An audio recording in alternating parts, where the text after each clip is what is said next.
and its allies to trip into more blunders, and that means creating non-stop, perpetual war in the Middle East.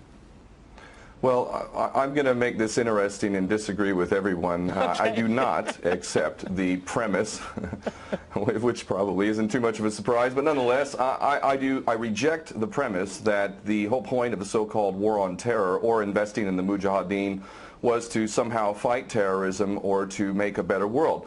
I would argue that if you really want to know what's happening with Middle Eastern policy, then you must read Oded Yanan's A Strategy for Israel in the 1980s. Now, in that document, which is pretty much being played out to a T right now and has been for many years, there were serious objectives for Israel. And Israel's main objectives were to expand and grow in line with the Greater Israel Project. And in order for it to do that, there would need to be an excuse to justify the expansion of Israel, and in order to do that, we would have to sow the seeds of sectarian hatred and violence in the region. The #1 target of this plan was Iraq. We've achieved that. That's not a failure. That's actually a success. Iraq is a failed state largely. It is an absolute basket case. Sectarian hatred is absolutely insane. We see the beheadings and all of this madness, and we think it's a disaster. No, it's not at all. In fact, it's all part of the plan to break up Iraq into 3 different states.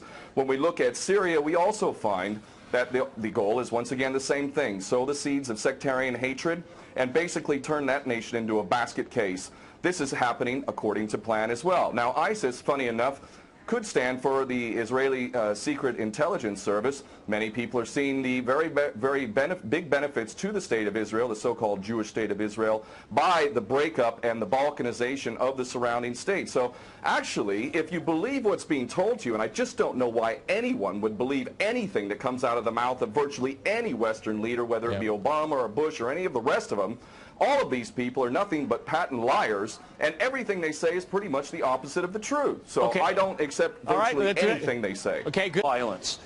Barack Obama did not bite at the opportunity to get involved in Syria a year ago. In fact, at the time when he was ready to start bombing Assad, just about 13 months ago, and we have he backed off as soon as the first excuse came to mind. We've been supporting ISIS. There is absolute continuity between the policies of Iraq and breaking it up and breaking up Syria as well. It is beyond naive to suggest that the U.S. doesn't have its fingerprints all over ISIS. In fact, tell me this: why has ISIS never once, or al-Nusra Front or al-Qaeda, not once have they attacked Israel? In fact, ISIS militants are getting medical attention in the